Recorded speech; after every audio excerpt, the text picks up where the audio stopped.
Você está ouvindo ao Prototipando, um podcast da Ensaio Lab. Meu nome é Pedro Piovan, eu sou fundador da Ensaio e por aqui a gente vai receber quinzenalmente diversas pessoas que são amigas da inquietude para a gente navegar e explorar juntos a essência da inovação e do design.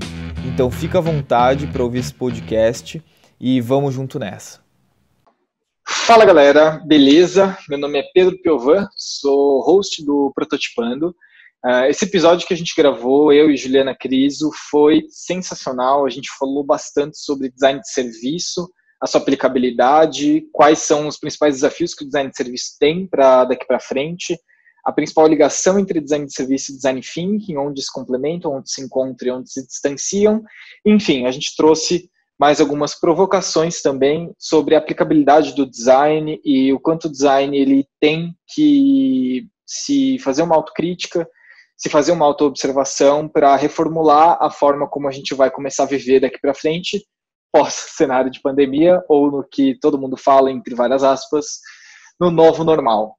Então, sem mais delongas, vou passar a bola aqui para o bate-papo com a Juliana. Salve, salve galera, seja muito bem-vindo a mais um episódio do Prototipando. Meu nome é Pedro Piovan, eu sou host desse podcast. Por algum erro de critério alguém me colocou aqui e eu que estou conduzindo todos os bate-papos do Prototipando. Hoje eu estou bem feliz, bem animado com esse bate-papo. A gente está recebendo aqui a Juliana Criso ou Juliana Souza, já vi os dois sobrenomes.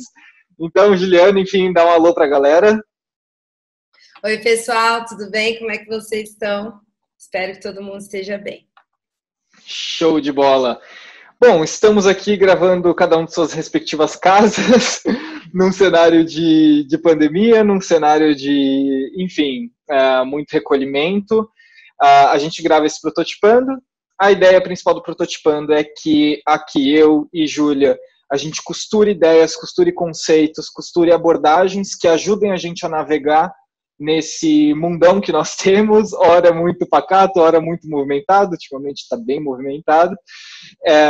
Juliana é designer de serviços e líder de projetos na LiveWork, colabora em projetos, enfim, diferentes setores, saúde, cosméticos, seguros, mercado financeiro, e eu acho que o papo de hoje é realmente a gente falar sobre design de serviço, a proximidade de design de serviço com design de produto, como que tudo isso se mistura, como que tudo isso se separa, quais são os limites da abordagem e principalmente como que a gente continua sempre aprimorando essa abordagem. Então, Juliana, queria passar a bola para você com uma pergunta um pouco bafônica. Já vamos começar animados, vamos. Bora.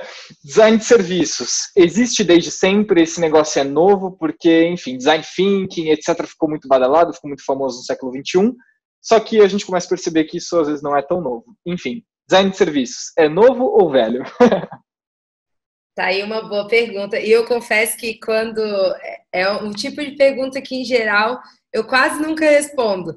E aí eu precisei me dar uma pesquisada mais a fundo, que eu pensei, cara, qual que é a história desse negócio para além do que a gente aplica na prática, né? Das ferramentas, etc. Mas, enfim, é um pouco novo, um pouco velho, a gente vai entender. A disciplina, especificamente, ela, em teoria, a história dela começa lá em 1984, quando uma executiva do Citibank, que chama, eu não sei o nome dela completo, mas é Shustak, isso, ela escreveu um artigo para a Harvard Business Review, e aí, nesse artigo, ela falou e descreveu algo que seria um Service Blueprint, que basicamente é uma das principais ferramentas aí que consagra o design de serviço, né? E que muita gente já deve ter ouvido falar como sendo uma ferramenta dessa disciplina. E aí, depois disso, isso foi se desenvolvendo no âmbito acadêmico. Lá em 91, isso virou uma disciplina numa universidade na Alemanha. E aí, em 2001, foi criada a LiveWork. Eu não estou falando isso para ser jabá, mas é porque é a primeira consultoria de design de serviços e inovação em serviços, né? Então, a história, se a gente para pensar, ela não é tão nova, mas ao mesmo tempo não tão recente. Mas do ponto de vista de pensar em serviços, eu ainda penso em algo um pouco diferente, assim, talvez seja ainda mais antigo, porque se a gente para pensar na forma como a gente compreende o mundo, né, as coisas, a gente normalmente pergunta, para que serve isso? Né? Qual que é a serventia que isso tem? Qual que é o serviço no final do dia que isso presta para mim? Seja para compreender uma cadeira, seja para compreender qualquer objeto, bem, enfim. Então, se a gente olhar por essa outra ótica, talvez design de serviço existe desde sempre. Polêmico. Sim, mas eu acho que é uma boa provocação, porque é engraçado, né, como as coisas são. A gente está muito acostumado a olhar as dinâmicas humanas só pautados com a perspectiva do consumo. E a gente esquece que antes a gente tem um cartão de crédito, a gente tem um RG, né? Então, se a gente olhar o serviço sob o prisma humano, sob a perspectiva humana, a gente já interage desde sempre. Sempre existe algo intermediando, um serviço intermediando uma relação humana, né? Exatamente. E é curioso isso, porque quando a gente para pensar isso, inclusive, essas camadas das pessoas é uma forma que eu particularmente acho bastante interessante de pensar em como ou onde que o design de serviço aparece, né, como um campo de atuação. Principalmente agora, que cada vez mais a gente tem vários outros termos, né? É o que mais se tem de confusão ou dificuldade o que é design de serviço, o que é CX, Customer Experience, o que é User Experience e todos os experiences da vida. Mas eu acho muito legal quando a gente para pensar nas camadas das pessoas e aí nos ciclos de vida delas, se a gente pensar que existe uma camada mais geral, humana, né? Que é o que a pessoa deseja, o que ela almeja realizar, quais são as necessidades, quais são as intenções dela, muito além de antes mesmo ser um consumidor. Então, existem outras coisas que, sei lá, eu queira antes de, por exemplo, precisar abrir uma conta de banco, sabe? E quando a gente olha para essa camada um pouco mais superficial, a minha concepção é que isso amplia as possibilidades, principalmente dentro de um negócio, assim, que às vezes a gente fica muito olhando para o micro, né, do tipo, ok, banco, esse é o meu serviço, eu sei, eu reconheço as pessoas desde quando eu quero prospectar ali no início da boca do funil, até o momento em que ela deixa de ser meu cliente. E ainda fazendo parênteses, tem muito serviço que falha nesse momento, né? Principalmente. Mas a gente esquece que tem outras aspirações que as pessoas têm enquanto seres humanos, né? Então, acho que eu super concordo com isso que você falou. Show. Eu queria que a gente batesse um papo um pouco sobre como que o design de serviço ele fica nesse cenário que a gente está vivendo. Enfim, um cenário em que as interações humanas estão se transformando, a interação com os serviços e com empresas estão sendo transformadas. Qual que é o papel do design de serviço no momento que a gente está vivendo hoje, Juliana? Eu acho que é um momento bastante... Bom, todo mundo sabe que é desafiador para todo mundo, na verdade, né? Todos os mercados... acho que existem ainda algumas áreas, alguns mercados, saúde, talvez alimentação e bens de consumos básicos, que ainda talvez seja uma outra diferença, né? Um outro desafio que é como, de repente, ser muito mais demandado do que antigamente se era.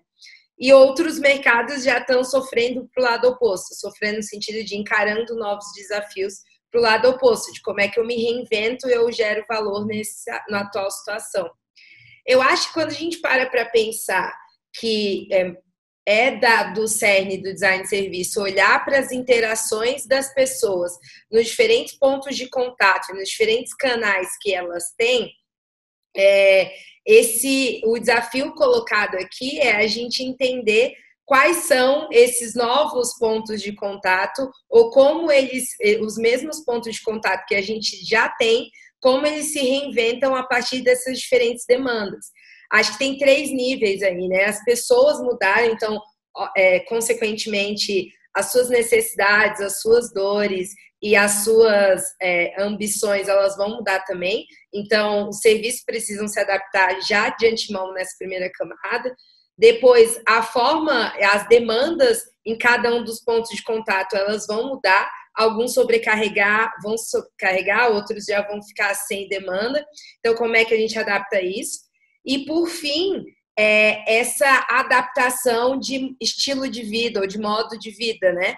Porque é claro que a realidade de isolamento social ela não está colocada para todo mundo, mas quando uma parcela da sociedade está em isolamento social e outra não está, isso também já muda as dinâmicas e as demandas de serviço, sabe? Então é legal a gente... o design de serviço ele pode ajudar e ele contribui muito para reentender essa nova lógica, essa nova cadeia, sabe? É um desafio entender como orquestrar cada uma dessas coisas, né? Eu acho que uma coisa interessante tem um fator agravante que é a instabilidade ou a estabilidade, né? Que é o quanto esse redesenho vai perdurar na linha do tempo. Eu vejo muitos parceiros nossos falando assim, mas Pedro, vale a pena eu investir agora? Não, tá tudo maluco, e aí depois isso vai ter que mudar daqui 3 meses, daqui 6 meses. Como é que você recomenda, assim, ou na verdade o que você pensa sobre esse período de instabilidade, ou quando há muita incerteza? É sempre complicado, e acho que mais do que nunca, enfim, sem preditivos ou pensar em futurologia, qualquer coisa assim, acho que a gente não tem muitas respostas, na verdade. A gente tem alguns cenários que podemos trabalhar, né? E aí, se a gente pensa num cenário em que, é claro que isso sempre olhando em relação ao contexto de cada um dos negócios, a gente tem contexto do negócio e contexto das pessoas que são servidas por esse negócio. E aí, se a gente, por exemplo, está falando de um recorte de pessoas que estão 100%, que conseguem estar 100% em isolamento social, ou primariamente em isolamento social, talvez, se o seu serviço funcionar bem e gerar valor nessa situação, talvez ele não precise ter outros pontos de contato presenciais assim que esse período mais instável acabar. Talvez esse seja o tão famoso, entre muitas aspas, que todo mundo está falando, o novo normal daquele serviço, sabe? Então, eu acho que uma das coisas que eu acho que é latente, na verdade, mostra cada vez mais do que antes a gente falava que inovar era importante para buscar diferenciação, para você conseguir atingir outras camadas e aumentar o seu mercado. Acho que agora a gente fala em inovar para poder se manter em pé, para poder se manter relevante, na verdade, né? E aí que eu acho que cabe uma provocação, que é talvez algumas das coisas, alguns dos serviços que a gente vê aí, eles de fato não passavam de uma boa ideia que alguém achou, e talvez eles não fossem nem úteis, né? E aí, enfim, não é uma realidade legal? Não, mas como é que a gente se reinventa a partir disso? E aí, acho que a capacidade de reinvenção e de ajustes rápidos ao longo do processo, né, que é o grande diferencial aqui, porque não adianta também pensar que, ok, eu vou reestruturar e fazer uma coisa gigantesca com investimento de tempo e recursos financeiros gigante para algo que eu não sei, porque se eu não sei também do nosso futuro, também vai mudar. Isso tem uma coisa que eu acho que a gente, mais do que aprendeu na marra atualmente, é que efetivamente sobre o futuro a gente não consegue ter grandes certezas, né? A gente tem sempre cenários. Então, eu, por exemplo, não é uma recomendação, porque não poderia fazê-lo sem saber alguns detalhes, mas uma coisa que para mim faz muito sentido é investir em se reinventar, em ser uma maquininha de reinvenção sempre que possível, sabe? Interessante isso. Eu estava conversando agora há pouco com um parceiro nosso, inclusive muito ativo em toda essa discussão. E aí ele falou assim para mim, ele falou, Pedrão, cara, se a gente não investir em aumentar nossa capacidade inovativa, a gente só está sentenciando a nossa data de morte. Que, enfim, conecta totalmente com isso, né? Enfim, só veio um lápis aqui na minha cabeça que eu queria conectar com a sua fala. E eu acho que eu acho que tem um outro ponto interessante, que eu estava vendo um vídeo do Siddhartha Ribeiro, não sei se você conhece ele, neurocientista, nossa, o cara fera, enfim, para mim ele tá sendo o novo papa, né? Eu tenho essas pessoas, quando eu descubro eles eu vou atrás de tudo. E aí eu tava vendo uma entrevista dele com o Bruno Torturra, do Fluxo, enfim, ele teve envolvido com a Mídia Ninja e tal. E aí o Siddhartha, ele fala o seguinte, ele fala assim, gente, esse carro que a gente estava dentro, ele tá capotando. E assim, ele tá capotando, a gente não sabe quando ele vai parar de capotar. Mas assim, quando ele parar, ele vai conseguir voltar a andar? Se ele conseguir voltar a andar, a gente vai em qual direção? E a gente vai dar na mão, a gente vai dar o volante nas mãos das pessoas que realmente fizeram o carro capotar, ou a gente vai em alguma direção diferente, com outras pessoas dirigindo? E, enfim, isso tem uma reflexão dispar, né, que a gente pode ficar aqui horas discutindo sobre os novos modelos econômicos, etc., que é uma coisa que a gente vai discutir bastante, inclusive, na nossa segunda temporada do Prototipando, já fica a dica aí. Legal, o jabá. Muito me interessa esse assunto. Mas eu acho que uma coisa que dessa fala do Siddhartha conecta um pouco com a sua linha de pensamento é assim, muitas coisas que a gente proveu até então, a gente descobriu que não eram necessárias. Que a gente gastou tempo, dinheiro, investiu, gastou capital humano em criar coisas que foram supérfluas e morrem na linha do tempo. Então, a sua provocação, acho que ela cabe muito bem, porque esse é o momento do empreendedor, do diretor, do gestor, de qualquer pessoa, olhar para o que produz e para o que entrega para o mundo e falar assim, isso tem valor hoje? Né? Isso cabe, isso é valioso para alguém? Né? Alguém despenderia energia para se relacionar com isso? E aí o que cabe, eu vejo, num cenário de tanta incerteza, é a gente não buscar respostas. Até porque qualquer resposta que a gente tenha hoje, ela só vai ser acreditar num falso profeta ou num salvador da pátria, coisa que já está bem claro, desde o fim da Segunda Guerra Mundial, da Primeira, que não existe, não dá para a gente pensar em ter um salvador da pátria que vai levar a gente. Mas talvez esse seja o momento da gente pensar quais são as boas perguntas que a gente pode formatar que vão nos levar a caminhar para frente, né?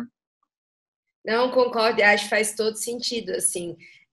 Quando a gente para pensar que um serviço precisa servir a alguém para fazer algo, né? Aumentar as potencialidades de ação de alguma pessoa, a gente vê que tem algumas outras coisas que elas acontecem e elas começam, emergem numa onda, tem um pouquinho um tempo de moda e depois morre. Isso, sei lá, paleta mexicana, yogo berry e coisas assim. Se a gente para pensar, que eu gosto muito de pensar nesses fluxos, mas é difícil porque às vezes a gente não consegue ultrapassar esses limites, né? A gente pensa num negócio enquanto uma boa ideia e não necessariamente enquanto o para quê ou que ele está servindo, né? Qual que é o serviço dele no final das contas. E aí, qual que é a necessidade que ele supre, qual que é a contribuição que ele tem para aquelas pessoas. Então, acho que isso, inclusive, parece até um pouco repetitivo, mas eu não consigo imaginar algum processo que não parta disso, sabe? Porque para mim me parece bastante falho, assim, ou bastante passível de falhar. Totalmente. Um ponto que eu quero trazer para a discussão, que eu acho que vai ser bem interessante,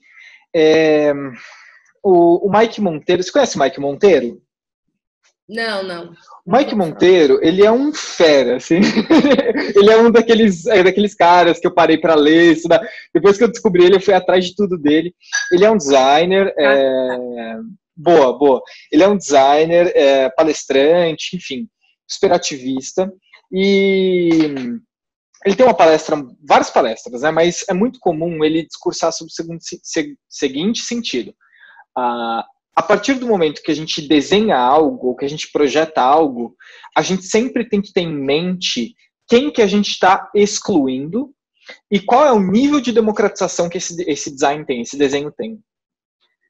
Aí, 2 pontos. Disserte sobre, né? A questão valendo 5 pontos na prova. Nossa, essa daí, inclusive, eu tenho quanto tempo de prova para falar, né? Brincadeira. Mas eu acho que sim, e acho que por muito tempo, eu concordo com o que ele falou, e acho que por muito tempo nós designers, de uma forma geral, pouco se entendeu ou gastou um pouco mais de fosfato para pensar nessa responsabilidade, sabe? Acho que no final do dia é aquela velha história, né? Com grandes poderes vem grandes responsabilidades, e nesse sentido a gente viu o boom que o design teve em vários, no ambiente de negócios de uma forma geral, várias empresas apostando no design enquanto caminho para se manter inovadoras, para se despontar no mercado. No entanto, e isso é muito legal, isso é super rico e muito valoroso, os designers ocupando outros cargos e estando ali na cabeceira, né, das grandes empresas, das organizações. No entanto, com isso vem algumas responsabilidades. E aí, se a gente fala que, assim como um dos termos que você colocou logo no início, design thinking, que também é um outro termo tão difundido aí para todo mundo, se a gente olha para essa abordagem, né, que no final do dia se trata em olhar para as pessoas e ser centrado nas pessoas, e aí usando lá o tripézinho, que depois a gente pode até falar, da empatia, experimentação e colaboração, mas se a gente fala que a gente está partindo das pessoas, a gente tem uma responsabilidade sobre isso, né? E a gente tem também que entender como é que a gente equilibra a lógica entre pessoas, negócios, né? Os negócios têm que se manter em pé, mas ao mesmo tempo também o que tecnologicamente a gente consegue fazer, mas que ainda assim respondam e sirvam as pessoas. E uma coisa que eu percebo é que talvez por algum tempo a gente tenha se empolgado muito, inclusive, com novas tecnologias que despontam. Então, beleza, a gente precisa, sei lá, de novas soluções dentro do mercado financeiro, ele precisa se reinventar? Ele precisa de fato. Mas será que todo mundo precisa seguir pelo mesmo caminho, sabe? Isso algumas reflexões, assim. Por que todo mundo resolve escolher pelo mesmo caminho? Será que é pelas tecnologias ou porque pela necessidade das pessoas? E aí, se a gente olha para as necessidades das pessoas, uma outra provocação para mim que vem nesse sentido é quem são essas pessoas que a gente está olhando, né? Porque, por um lado, se a gente olha com uma cabeça bastante business, assim, claro, como eu falei, os negócios precisam se manter em pé para a roda conseguir girar nesse modelo econômico que a gente vive. No entanto, a roda não só gira no mesmo lugar, sabe? Existem outras possibilidades de manter o negócio em pé com outras parcelas da população que possivelmente não estão sendo atendidas de alguma forma. E é aí que a gente vê, em alguns mercados, negócios comunitários se reinventando, né? Conseguindo se despontar. Por quê? Porque tem um know-how local que é muito difícil outra pessoa que está de fora vir aqui englobar. Aí, isso como um exemplo, as soluções de mobilidade viagens por aplicativo que funcionam localmente em algumas comunidades que as mais famosas não atendem, por exemplo, sabe? Eu acho muito interessante essa perspectiva global e local. Isso é muito importante. A gente, enfim, aí a gente acaba entrando no conceito de democratização, né? Porque Eu acho que tem várias coisas interessantes na sua fala. Acho que uma primeira é a quem a gente honra quando a gente desenha alguma coisa, quando a gente projeta alguma coisa, a quais valores a gente está honrando, a quem a gente não está honrando, e a clareza disso acho que é essencial, porque isso começa a separar a gente de valores, inclusive humanitários, né?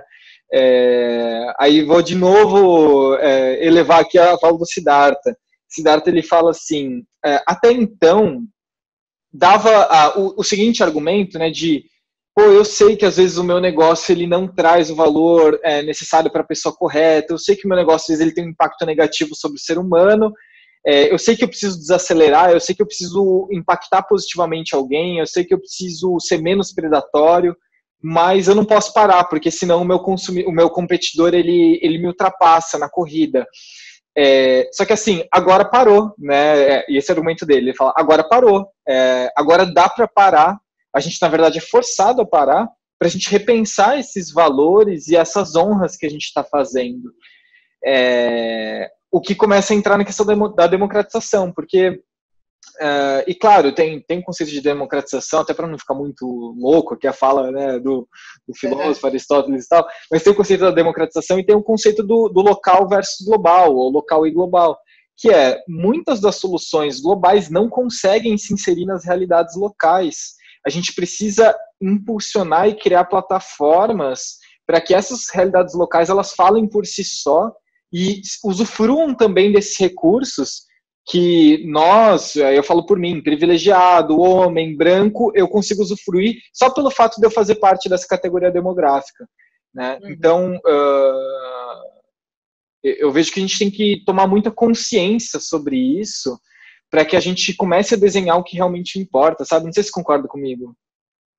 Eu concordo e acho que essa é uma provocação bastante interessante, talvez um pouco inicial, um incipiente dentro do design de uma forma geral. Assim, é claro, a gente tem iniciativas de design social e algumas coisas como essa, não estou dizendo que não exista, muito pelo contrário, mas eu acho que quando não estamos neste contexto, quando estamos ainda dentro das organizações criando negócios que queiram visar lucro, qual que é a nossa responsabilidade nesse ponto de vista, sabe? Que eu acho que existe sim. Não necessariamente a gente... acho que cada negócio, cada estrutura ainda pode pensar em quais os sims e nãos estão dispostos a fazer, mas sabendo quais são os ônus e os bônus disso. Ter consciência, como você falou, do impacto que traz, então, é muito mais valoroso do que você simplesmente projetar um serviço que, de alguma forma, depois de algum tempo, ele começa a... surge uma grande problemática e você vai ter que criar uma gambiarra ou então viver tentando lidar com a quantidade de processos trabalhistas, por exemplo, sabe? Como é que a gente reverte isso? E eu acho que existem formas, e é até curioso, trazendo lá a questão dentro do design de serviço, a gente usa a abordagem e a leitura do design thinking, né? Que é basicamente pensar a partir das práticas do design, mas quando a gente fala em empatia, de uns tempos para cá, eu ando cada vez mais... talvez não um pouco cética, mas talvez questionando um pouco o que é de fato essa empatia, que a gente emprestou esse conceito de outros campos de conhecimento, mas acho que a gente esqueceu de emprestar todo o meandro disso, né? Do tipo, beleza, a gente nunca vai conseguir se colocar no lugar dos outros. Isso é impossível, isso como você mesmo falou, os nossos marcadores sociais de diferença, eles tangibilizam e definem como é a nossa experiência na vida, né? Então, não tem como eu achar que eu vou conseguir me colocar. Ok, como é que eu passo desse limite, né? Para além de, se eu não posso trazer, como é que eu junto o conceito de colaboração, que a gente ainda tem aqui nesse tripézinho, como é que eu faço com que a colaboração ela seja, de fato, dentro de todos os momentos do processo? Porque ao invés de eu só ouvir falar ou ir lá fazer, ir lá fazer uma entrevista em profundidade durante 2 horas e achar que eu entendi, por que eu não consigo trazer um workshop, pensar num workshop e colocar essas diferentes pessoas para construir junto comigo essas soluções, né? Porque daí eu acho que por vezes a gente esquece que não são as mesmas cabeças que vão trazer as mesmas soluções. E aí a gente precisa ter cabeças diferentes pensando sobre esses serviços, e aí as cabeças trazem as experiências que trazem os backgrounds completamente diferentes, sabe? E aí eu acho que, para mim, isso tem tudo a ver com a tal democratização e que, para mim, é ainda um grande desafio, especificamente falando em design. E aí, quando a gente fala em serviços, essa lógica que você trouxe do global e do local, é bastante interessante a gente entender como que a gente está trazendo isso, né? O quanto a gente olha para fora, e aí olhando para outros países, por exemplo, e aí a gente acha soluções muito bacanas e traz para cá e a gente tenta fazer com que elas operem da mesma forma. Talvez não basta só ter equipes e escritórios em São Paulo, sabe? Talvez a gente precise ter equipes e escritórios em outros lugares do país, em outras regiões. A gente está num país que é gigantesco e muito peculiar em cada uma das suas regiões, né? Se a gente pensa só na cabeça eixo Faria Lima, vai ser muito complicado entender a realidade de outros lugares, sabe? Do interior, e aí a gente vai expandindo o raio aí. Assim, se a gente se a gente quer só entender o eixo Faria Lima e JK, né? Eu até esqueci o cruzamento JK e Faria Lima, a gente, enfim, é melhor tu ficar em Manhattan, né? Porque a estrutura é muito parecida. Brincadeiras à parte, provocações à parte. Você falou uma coisa interessante que eu quero colocar uma lupa sobre, que é o eco que o design thinking faz no design de serviço, como que esses dois campos se influenciam, ou se a gente precisa separar esses dois campos.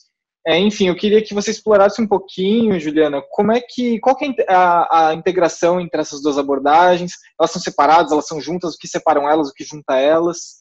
Enfim, queria te ouvir um pouco sobre isso.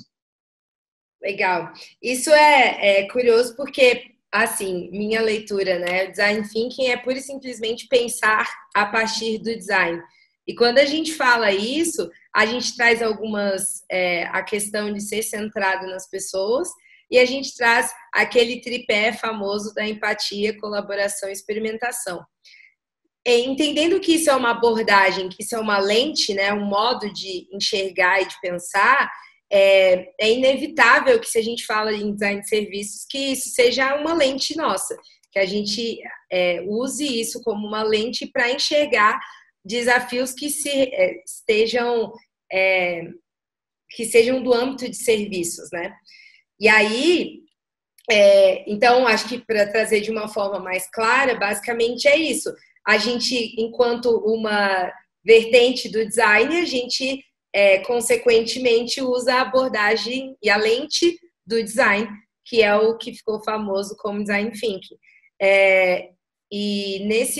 E é claro, né, a especificidade em relação a serviços, aí vão ser essas congruências com outros campos, né? Como é que a gente consegue, de forma mais multidisciplinar, entender esse equilíbrio entre negócios. Então, a gente flerta bastante com isso, flerta bastante com tecnologia para conseguir entender como executar as diferentes coisas e para quem, olhando ali do ponto de vista das pessoas, né? Então, são essas 3 coisas que a gente usa bastante, que a gente olha e tenta equilibrar, olhando a partir da lente do design e no dia a dia dos serviços. Depois que a gente cria um serviço, né? Tô parecendo charada, né? Mas eu tô aqui ouvindo você falando e eu tô pensando. Depois que a gente cria um serviço, a gente entende que ele corresponde a uma necessidade humana, a gente entende que ele agrega o valor necessário, correspondente ao que o usuário deseja, o que a pessoa deseja, melhor dizendo. Como que a gente continua nesse ciclo de melhoria contínua, ou enfim, que são termos mais condizentes ao mundo do software, né, do work in progress, né, do progresso. Como que o serviço fica? Ele fica estático? Como é que se dá essa evolução do serviço, Juliana? A gente deve voltar no modelo cascata e construir um serviço gigante, Megazord, etc. É legal que, eu acho, para responder isso, talvez eu tenha que trazer uma outra provocação que eu particularmente acho bem interessante, que tem um conceito, uma teoria, que se chama lógica serviço dominante. A partir desse conceito, que, enfim, ele é bastante mais extenso, mas, inclusive, é um artigo super interessante de ler, recomendo, mas, a partir desse conceito, a gente só entende que tudo é um serviço. Afinal de contas, a gente para pensar sobre isso, né? Qual que é o serviço que uma cadeira pode ter, ou que ela presta, na verdade. Ela pode tanto servir para fazer com que você alcance algo que esteja no alto, ou para que você apoie se você está cansado, ou para te ajudar a se manter sentado. Enfim, ela tem, ou às vezes até servir como um cabide, por exemplo.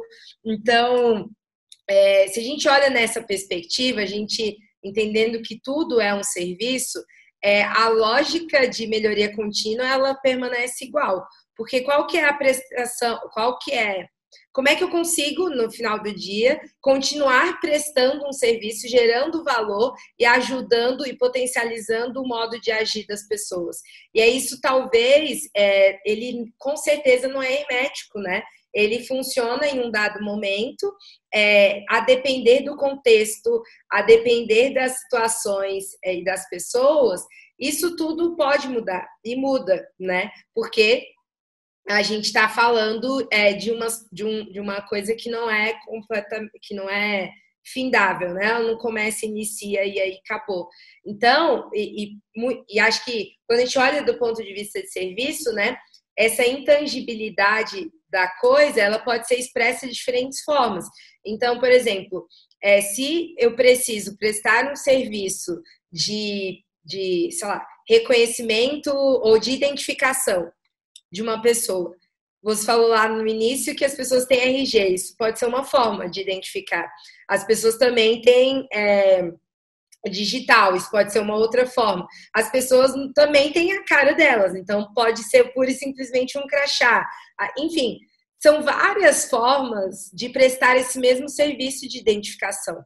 E o que eu acho que isso traz dá primeiro que é um nó, porque a priori a gente está bem acostumado a lidar com produtos e serviços como se fossem coisas distintas, mas eu ainda trago uma opinião de que quando a gente tenta olhar para as coisas enquanto tudo é serviço, a gente consegue ampliar, inclusive, as nossas possibilidades enquanto negócio e as nossas possibilidades, inclusive, enquanto concorrência. E você entende que, sei lá, o meu concorrente não é só um outro leitor digital, né? Meu concorrente pode ser pura e simplesmente a gráfica ali que vai imprimir o crachá, entendeu?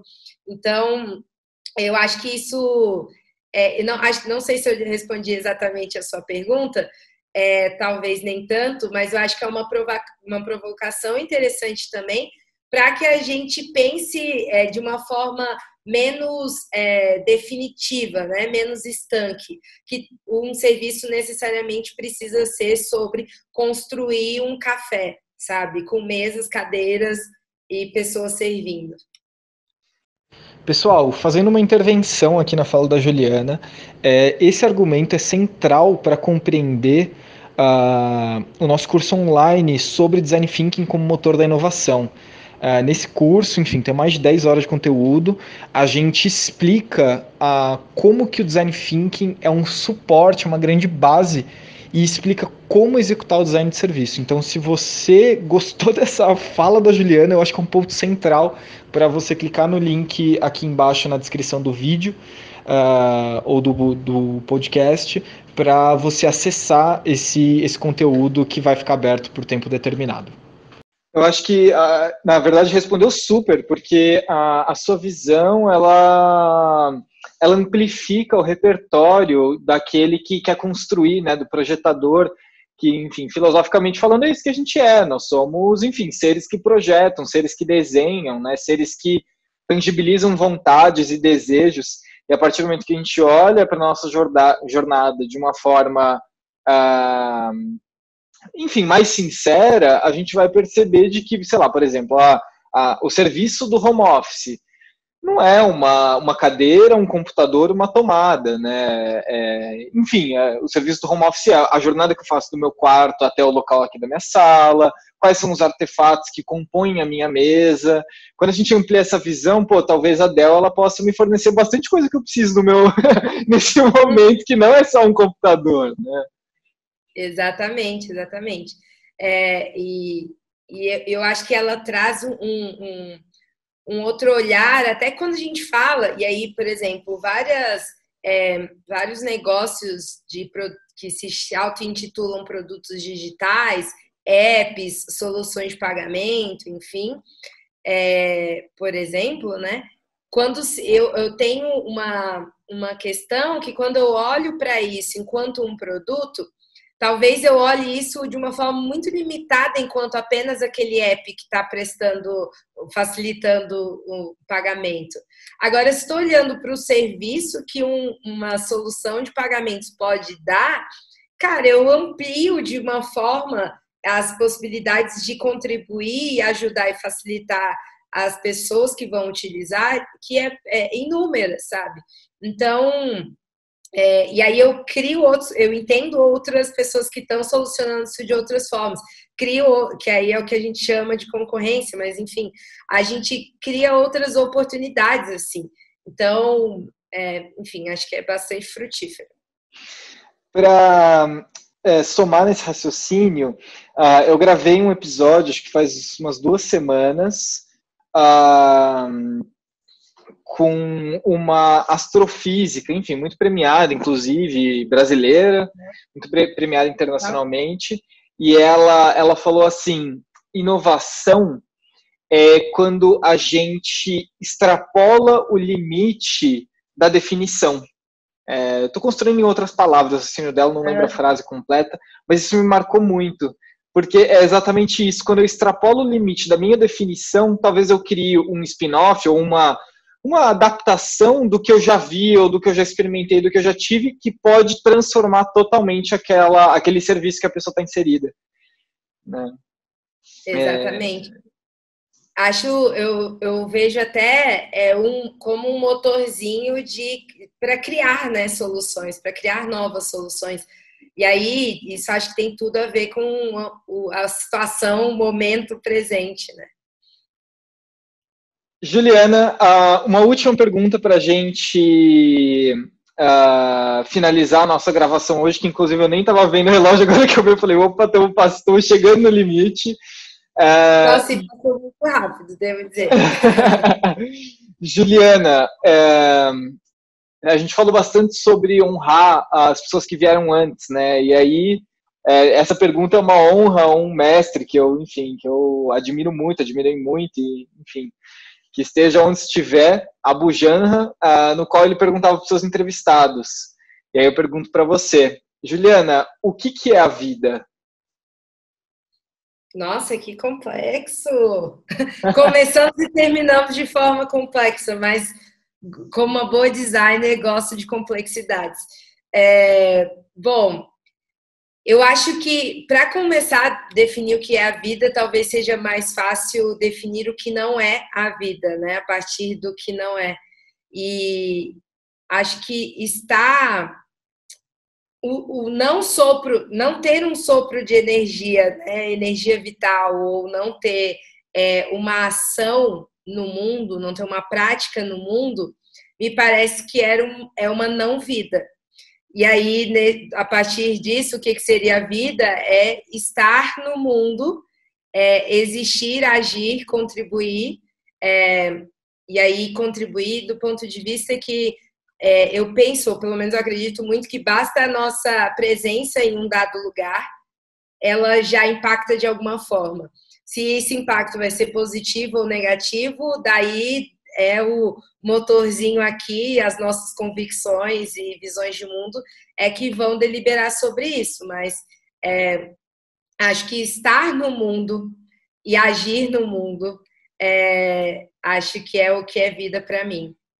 E isso, só não para me alongar, mas é que acho que isso traz também uma leitura de interdependência que para mim ela é clara, assim. Se a gente olha, fazendo até talvez um paralelo com o design de serviço, a gente olha esses princípios de jornada, de blueprint, de cadeias, de interligação entre diferentes pontos. A gente está falando também a gente está falando de um sistema, né? Está falando de um sistema complexo. E aí, olhando para a vida dentro de um sistema complexo, acho que é estar ativo nesse sistema do que a vida é estar vivo. Uau, uau! Juliana, primeiro, muito obrigado por participar, por se dispor, estar aqui. Eu adorei gravar com você e eu acho que a gente poderia gravar mais. Tem muita coisa aí que a gente... Cada perguntinha, cada frase que você falou tem um universo que dá para a gente entrar, né? Então, eu queria te agradecer demais por estar aqui. Queria agradecer também a pessoa que está aqui ouvindo a gente até o final. E caso essa pessoa queira saber mais sobre você, te ouvir, enfim, conversar com você, como é que as pessoas te acham, enfim, dá a sua digital, né? A gente está falando de digital daqui a pouco. Onde é que as pessoas te acham? Me acham. @Jucriso para qualquer coisa, assim. Em todas as redes eu sou @Jucriso. É curioso porque no começo você fala Juliana Cris ou Juliana Souza. Essa é uma história longa que algum dia eu posso contar depois, mas basicamente Juliana Cris é o mais oficial. Mas, acho, enfim, isso LinkedIn, e-mail, Instagram, qualquer meio, qualquer canal, eu tô por ali. E acho que, enfim, aproveitando e já agradecendo o convite, achei super divertido, super interessante essa conversa. Como eu falei, não foi puxação de saco, eu realmente não vi o tempo passar. E acho que sim, estou aí aberto, vamos conversar mais. E quem está aí ouvindo também, vamos conversar, que já viram que eu gosto bastante de falar, então. Show de bola. Para você que quer continuar acompanhando o Prototipando ou qualquer outra coisa que a gente faz no ensaio, a gente faz um monte de coisa, a gente escreve newsletter, aí toda terça-feira sai uma newsletter com um pensamento maluco nosso, a gente tem, enfim, uma série de... filmando um projeto real acontecendo. Se você quer acompanhar o que a gente faz, se inscreve na nossa news, que o link vai estar na descrição desse podcast. E se você gostou e quer ouvir outro episódio, eu devo te encontrar em breve. Muito, muito obrigado. Um grande abraço a todos. Tchauzinho, abraço, gente.